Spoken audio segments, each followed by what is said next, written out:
You're listening to the Things Podcast, brought to you by the Things Industries. Hi, everybody. This is Alix Paultre at the Things Conference with Michael Lazarenko. He's with embedd.it. Their website is embedd.it. Michael, that's a very interesting way to present the company's name.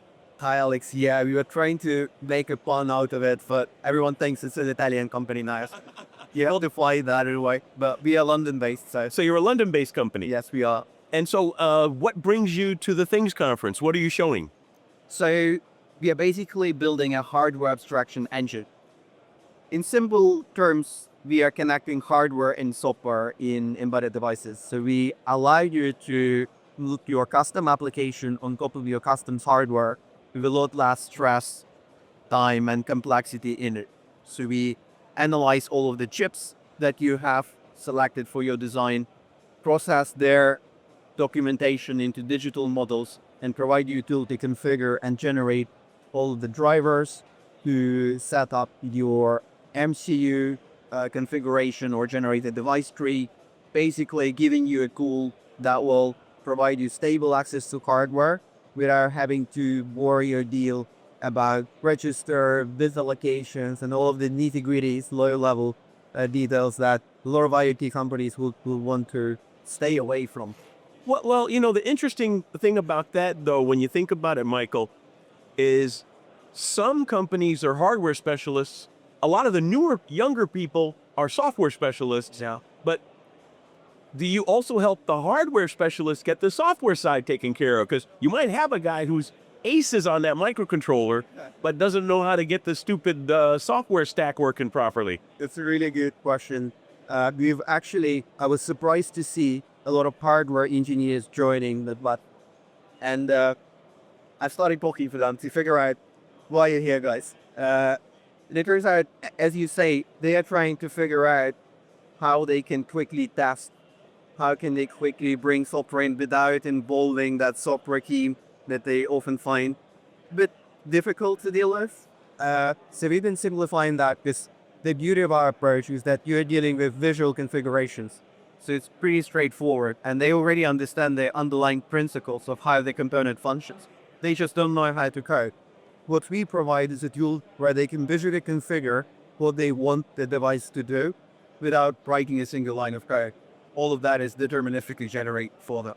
Right. Well, because when I think of it like that, it's because more and more application spaces are being empowered with the Internet of Things, with cloud.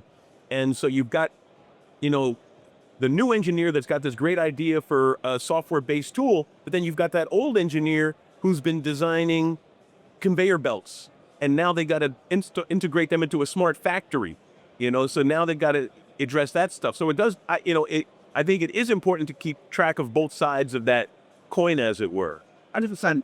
I think we've been recently seeing a shift in how components are chosen, in how system design decisions are made, where before it was hardware and electronics engineers that carried most of the weight.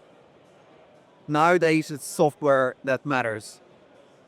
Because the cost of compute on edge drops, cost of sensing drops, and it's about the software capability that you can bring to the market rather than the hardware capability these days. So we are seeing that shift, and with that shift, software becomes more and more important, and hardware people are forced to deal with that as well. Software-defined world, what we can say. Well, exactly, because now we've got software-defined radio, we've got software-defined vehicles, software-defined military systems. You tie in digital twins and that whole aspect of it. We almost have a virtual world that mirrors our own, as it were. Yeah, you observe everything just falls right into what we've been trying to say and build. At the core of what we do are digital twins. We stabilize how components should be represented. Instead of all of the messy data sheets and technical reference manuals, we say, if it's a specific device class, then here is a machine-readable representation of what that device class should look like in data representation, but also these are the functions that can relate to that specific class, allowing us to take the data, bring in, run pre-configuration, and then generate code for the specifics of the software architecture you have.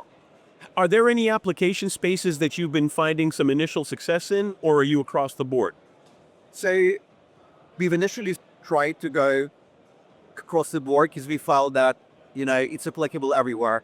We've been seeing more traction in functional safety related areas. I think in general, the more constrained and product team has, the better the product that we are building is for them, the more value it brings. So ultimately, if we decide that we leave our jobs and tomorrow we go and build a new IoT device together, we will try to hack our way through. We'll try to select components that might already have software support, will be flexible on the software architecture. We'll find a way. If we are in automotive, defense, aerospace, we are constrained on the components we can use. We are constrained on software architecture we can use. There's obviously compliance. There is testing and documentation that we need to take into account as well. So all of that basically creates sort of a different level of urgency that these guys will be dealing with. Exactly. Well, because you mentioned safety and the like, so I gather the areas that are under the most pressure are obviously the areas with the most to lose. Either through financial vulnerability or human safety vulnerability or facility optimization. It really starts getting expensive when you get larger in scale. Yeah, and I don't know, robots. We are expecting robots around us in households, in factory floors already, in our retail. That has to be safe to us. Self-driving cars. So Everything, yeah. everything, the more electronics penetrates our lives, the bigger chunk of sort of tasks it's taking from some sort of cranial work, the more effort we need to put in to make sure that everything not only works but works safely. Exactly. Well, and I think that's one of the aspects that a lot of companies tend to forget, that you can only test to failure a few times when it doesn't involve human life. Yeah. I think that's the key sort of issue with AI generated code being brought into production right now. I think this is the key friction point of where we are seeing adoption of that.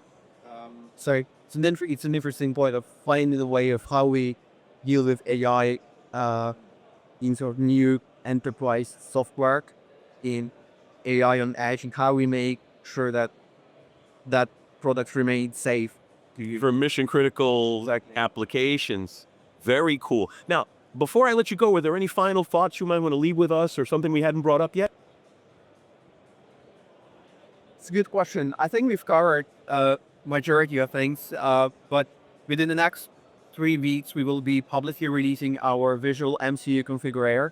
Very cool. Free tool that will allow you to take one of 1,600 MCU families, bring it into our platform, and then configure it based on the specifics of your project, generate device tree, generate bare metal configuration, making the code process of sort of configuring your project, embedded project, a lot easier. So please do go to embedd.it and check it out.